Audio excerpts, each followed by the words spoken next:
Morning, everybody. We are live from the Phoenix National Cemetery. Hopefully we get one or two people in here and we'll get started.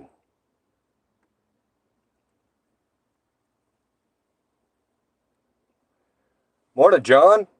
How you doing this morning, buddy? We're live from the Phoenix National Cemetery. And I got something special planned here in about, what time is it? About 2 minutes. We're going to get going. And if you look on my phone there, it should be an interesting. Good morning, Mr. Tapatillos. One of my very favorite good humans, man. I ran across something couple of months ago, and I've been waiting to share it with everybody. And sunrise is officially 5:19, and if I've got this planned out about right, if we get started in a minute or two, it should work out just right. Hope you all are having a good day today, and remember, while you have the day off today, if you got the day off today, it's not for a barbecue. It's not to hang out.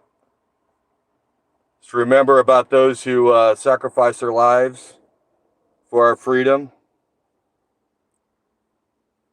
And what I'm about to play you here with the Star Spangled Banner really tells a story, and it's a story behind the Star Spangled Banner, so it should be really, really, really good.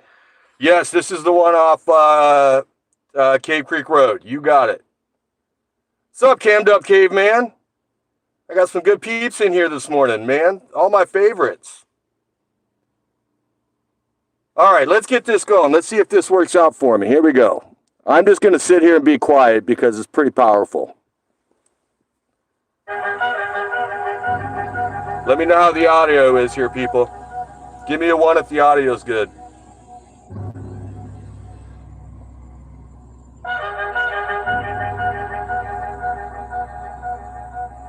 There was a lawyer once. His name was Francis Scott Key. He penned a song that I'm sure you're aware of. You've seen it. It's in most hymnals throughout our churches. It's called the National Anthem. It is our song as an American. We go, however, to a ball game. We stand in our church services and we sing the words of that song, and they float over our minds and our lips, and we don't even realize what we're singing. Most of us have memorized it as a child, but we've never really thought about what it means. Let me tell you a story. Francis Scott Key was a lawyer in Baltimore. The colonies were engaged in vicious conflict with the mother country, Britain. Because of this conflict and the protractedness of it, they had accumulated prisoners on both sides. The American colonies had prisoners and the British had prisoners. And the American government initiated a move. They went to the British and they said, let us negotiate for the release of these prisoners. They said, we want to send a man out to discuss this with you. They were holding the American prisoners in boats about 1,000 yards offshore. And they said, we want to send a man by the name of Francis Scott Key. He will come out and negotiate to see if we can make a mutual exchange. On the appointed day in a rowboat, he went out to this boat and he negotiated with the British officials. And they reached a conclusion that men could be exchanged on a one-for-one basis. Francis Scott Key, jubilant with the fact that he'd been successful, went down below in the boats, and what he found was a cargo hold full of humanity, men. And he said, men, I've got news for you tonight. You're free. He said, tonight I have negotiated successfully your return to the colonies. He said, you'll be taken out of this boat, out of this filth, out of your chains. As he went back up on board to arrange for their passage to the shore, the admiral came and he said, we have a slight problem. He said, we will still honor our commitment to release these men, but it'll be merely academic after tonight. It won't matter. And Francis Scott Key said, what do you mean? He said, well, Mr. Key, he said, tonight we have laid an ultimatum upon the colonies.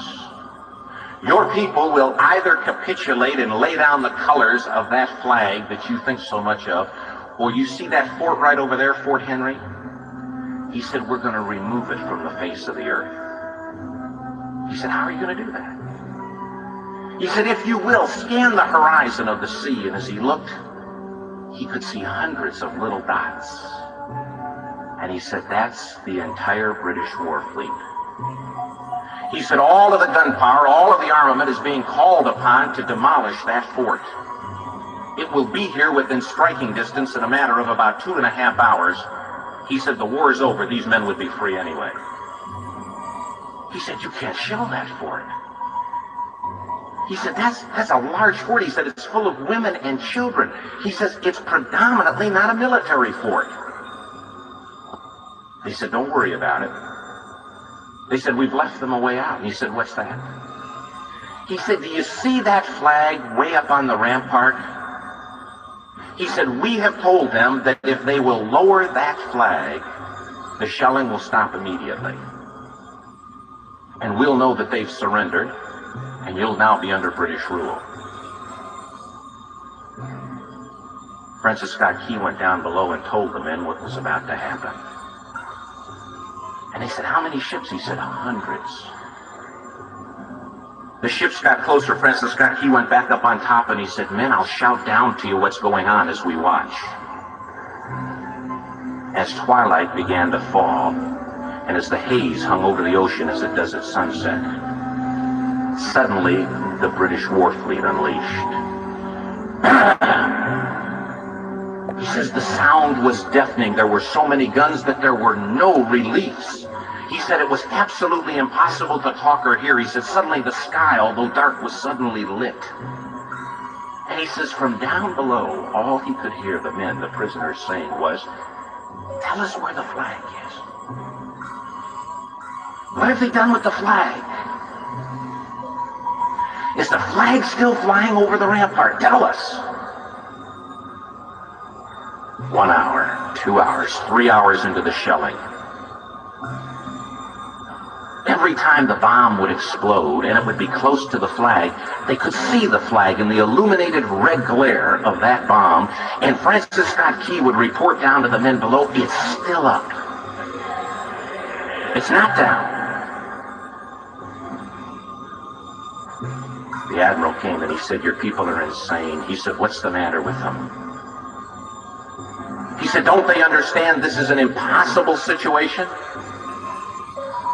Francis Scott Key said he remembered what George Washington had said. He said the thing that sets the American Christian apart from all other people in the world is he will die on his feet before he'll live on his knees.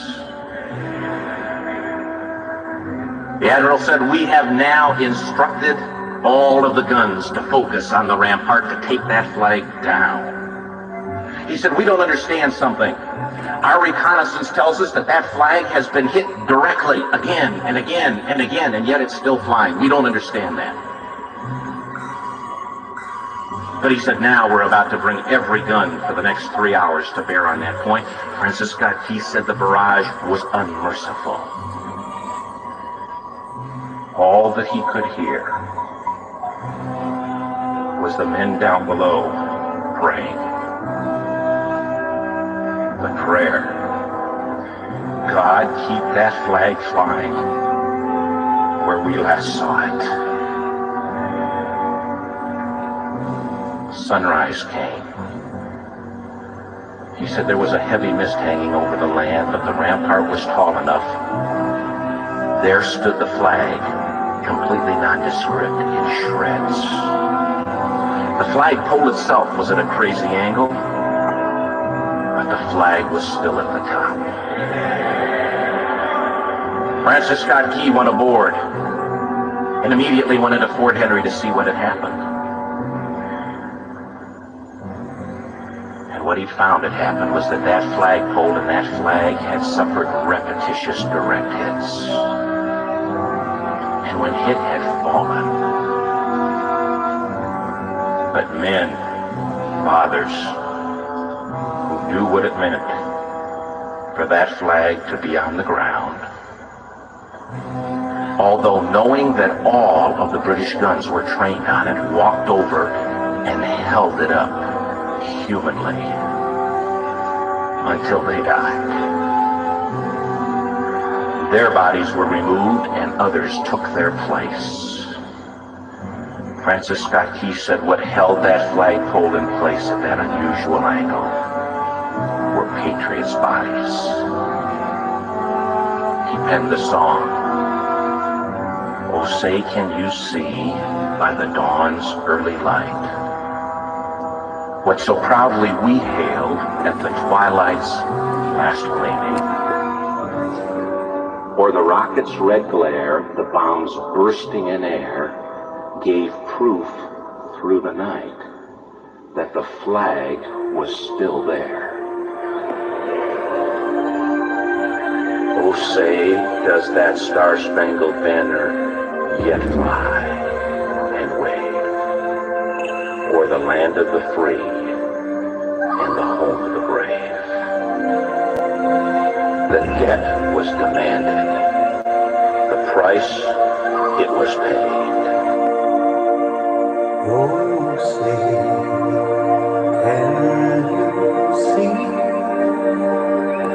by the dawn's early light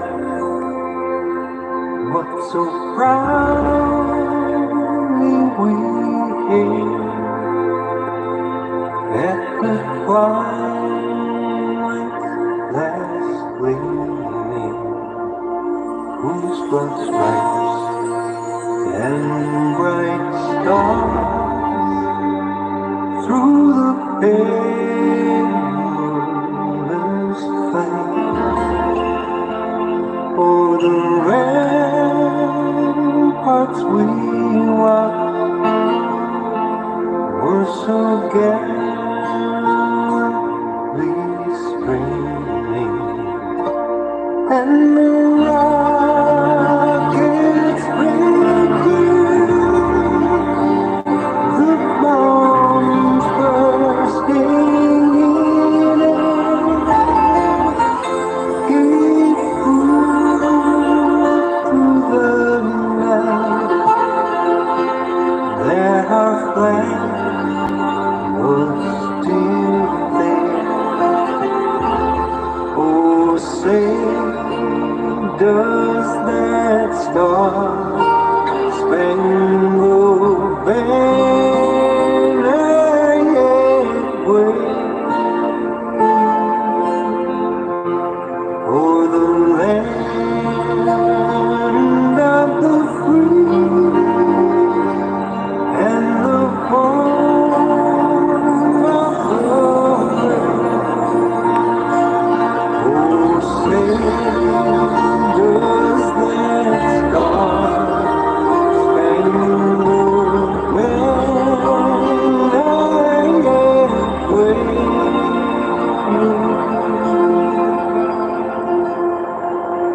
o'er the land of the free and the home of the brave?